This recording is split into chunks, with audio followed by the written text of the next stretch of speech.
Jeez, dude,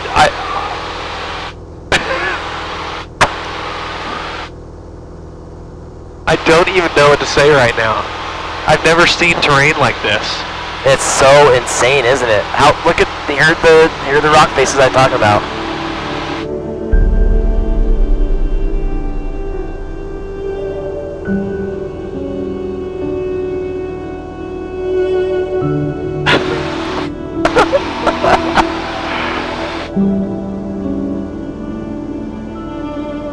Yeah, nervously check your GoPros. Everyone check your cameras right now.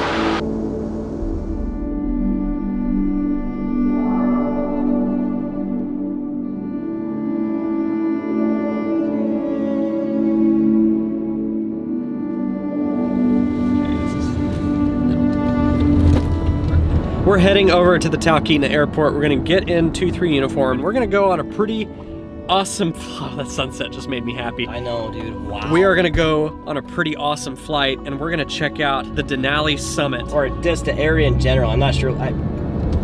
It's gonna be amazing. I mean. It's gonna be amazing. The whole ridge line out there is gonna look so good in this light. The weather cleared up beautifully. The visibility actually looks great. Yeah, it's amazing. This is gonna look so good. Talkeetna traffic, Skyhawk 2423, uniform taxiing on a runway 19er. We're going to be a departure VFR to the north, Talkeetna.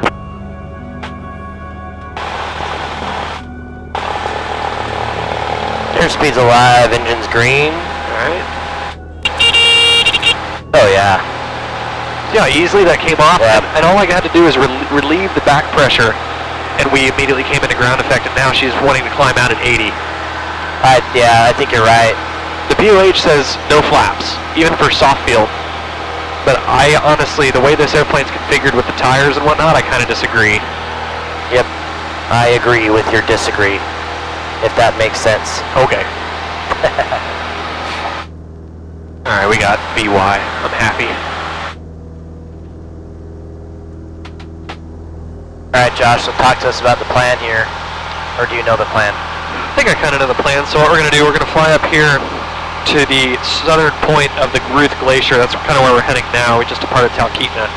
Then we're going to cut up through here. We're going to see how high we can get, just how grand these canyons are. And if they're too much, then we'll probably just loiter around Ruth, I assume. We'll just kind of figure out what to do there. These are some pretty high peaks, but we're just going to climb up as high as we can. And then just see how close we can get to Denali. Denali sits at 20,320 feet. That is a monster. Biggest mountain in North America. That's right, and it's right there. Right in front of the sunset. Look at that sticking up. 20,000 feet up there. Crazy. Yeah, it's bigger from base to tip than Everest. In terms of like how tall the actual mountain is. Right. Yeah, from the altitude that it starts to what it goes up to.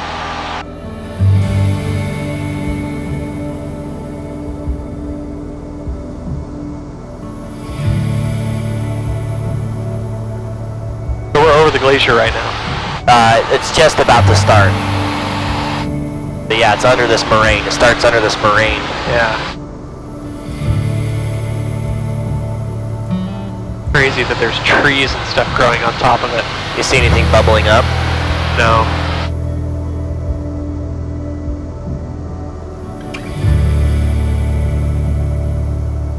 Earth growing on top of ice. You can like see all these little shelves here, and it's mostly covered in sediment. But there are some places where it's so steep that the sediment can't settle, and you can actually see the sheet of ice.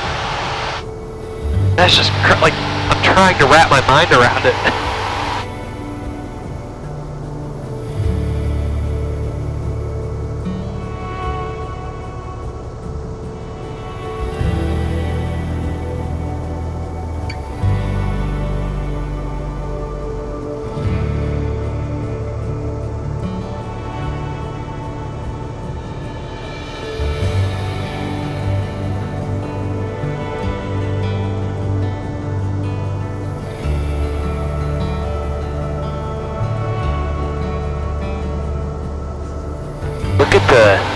Look at the stripes right there on the side, like how that earth is meeting the glacier. You see that interesting shape Oh wow, it's yeah. making?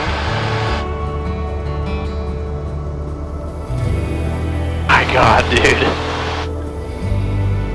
I know. Like, where are we right now? What planet is this? Just take a phone picture.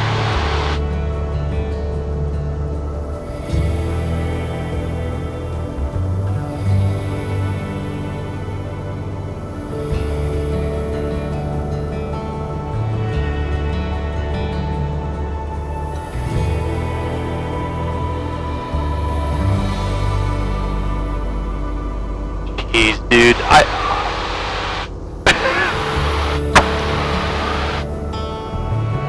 I don't even know what to say right now. I've never seen terrain like this. It's so insane, isn't it? How, look at, here are the rock faces I talk about.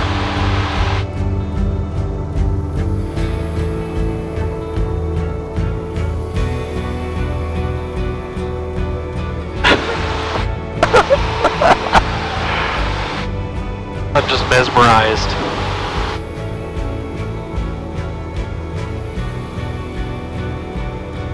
This is some humbling terrain.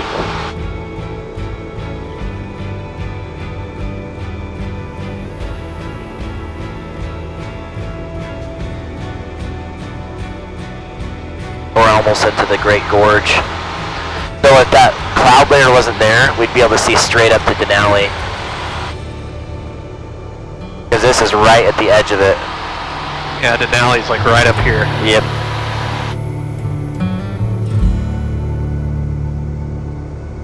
I think that might be 747 Canyon right there. Why is it called that? Because it's just wide enough for a 747 to go through. And I think that the folklore is that it was actually done at one time. Super smooth in here. And I guess it should be. It's late at night, almost midnight. 10 minutes till midnight. 10 minutes till midnight? 10 minutes till midnight. And this is where we're gonna be. These pools of water. That ice, like cold. I don't even know what I don't even know what words are anymore. I can't talk.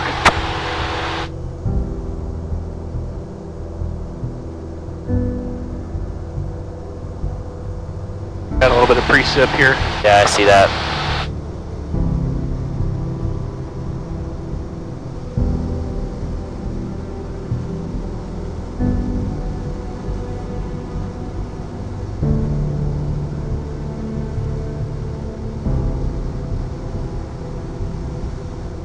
Ah, this terrain.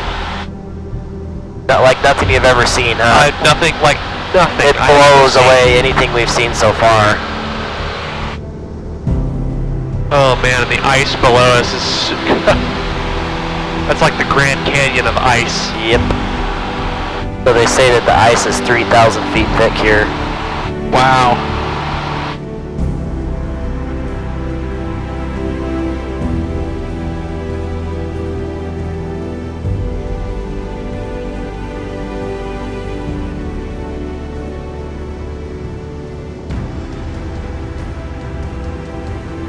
Just like blown away looking up at the walls and the peaks next to us.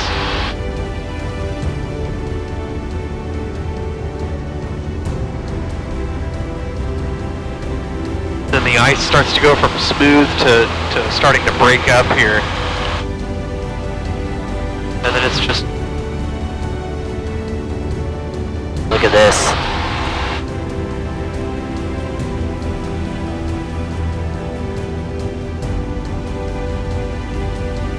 Oh man.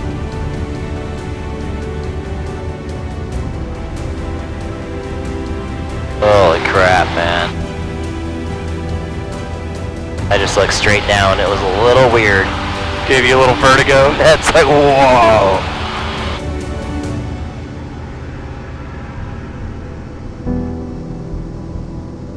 I was thinking up that way.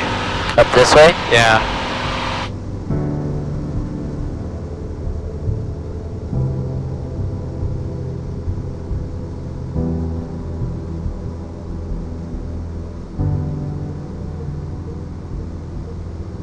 Look at our glide ring right now.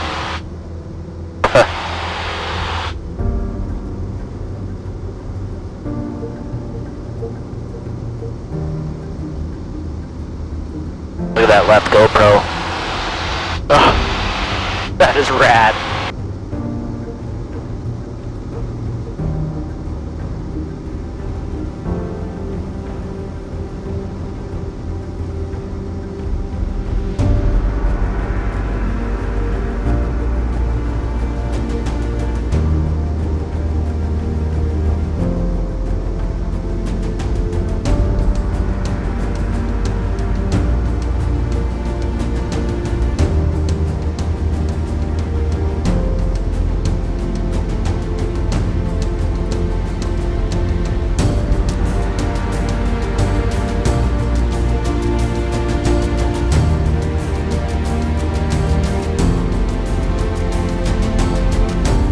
Quarter after midnight. And here we are. You can take the camera if you want. Okay, my camera, your controls. My flight controls. Your flight controls. My flight controls. Yours. Mine. You can have them. I got them. They're yours. I appreciate that. All yours. 100%. Wow. That's just the gorge blew my mind. I don't know if I've ever run into a situation like that in my life where I literally could not find the words. Like, I didn't even know what to say. And you're surrounded by mountains, like really tall mountains. Alright, back to Talkeetna. Well, that was time well spent. That was time well spent. That was pretty awesome. What? Yeah. You'll look at it more later and be like, what? Whoa. I'll get home and see it on my 4K TV and be like, I can't believe that happened. The cool thing is you'll be able to see it from different angles too. Right. Since you can only look at one spot at one time, you can just keep looking at it. This is what it's all about. That's right. This is why we fly right now. Why we go through all the effort to keep our medical, and do our currency, and stay proficient,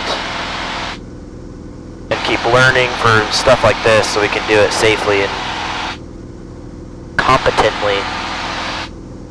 Right. Talkeetna traffic, Skyhawk 2-3 uniform is now 5 to the north. Plan on making base to final runway 19er, Talkeetna. Alrighty. You got it. Chris is gonna do this landing. Yep, we'll see what happens. It's also 12:30 in the morning. I'd just like to tell you good luck. We're all counting on you. Talkeetna, Skyhawk 2-3 uniform. We are on a base to final runway 19er, Talkeetna. Gosh, look at the smoke billowing out of that little home. Either someone's really cold or they're hotboxing.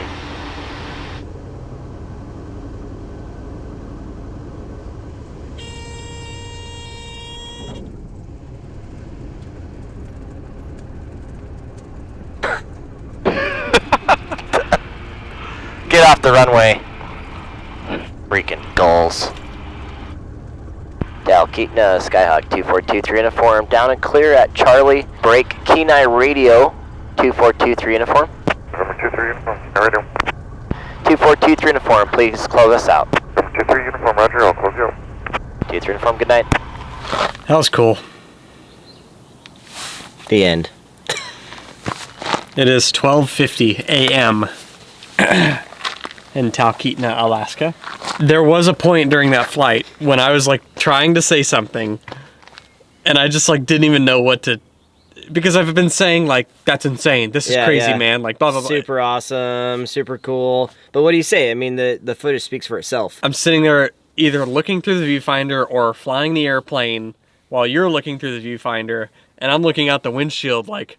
Surreal. It's just surreal. Gosh, there's just nowhere... I've never been anywhere else like that on Earth. It's so, so different. And the terrain. And any of the glaciers we've seen so far, like we spent plenty of time kayaking around them, but that's just... Yeah, Prince William Sound was like beautiful and amazing. Right. Green and then a glacier, but this is just like... This was like... I can't even find like the words for it. Yep. It makes you feel small. Yeah, flying there you in go. there. Like even flying in there kind of somewhat level with some of the peaks. You're like, holy crap. I think it's the ruggedness of the terrain. Yep. Just looking at, I mean, everything. Sheer cliffs. It's like a knife blade sticking up out of the earth. Just, it's just crazy. Kind of like Lord of the Rings, you know? Yeah. How so many scenes in that movie are epic. Like, the whole area is like that. It's just... Yeah. Yeah, that's like... I don't know. Like he said, the footage speaks for itself. I don't know how else to explain it. That's why I just captured the whole thing in 4K. That was a good idea that you had to go do this late night flight. The weather turned out to be great. It's a little cloudy out over there, so I wish we could have seen Denali, but like Chris was saying, it's not necessarily just about Denali. Like, that's one big mountain. Well, the more impressive thing is the terrain that surrounds it, how vast of an area the really rugged terrain covers. Everywhere you look, it's just all over the place. And that was incredibly impressive. And even some of the peaks were kind of going up into the clouds, which was also, that kind of added to like the whoa. Yeah, it really did. Just really dramatic scenery. Yeah. Dramatic lighting, and we were all alone. All these guys weren't flying up there. It's just yeah, us not in a the soul mountain. up there. It's Too crazy. cool. Crazy. So we're going to call it a day. The mosquito's getting pretty bad, but that was well worth staying up late at night for.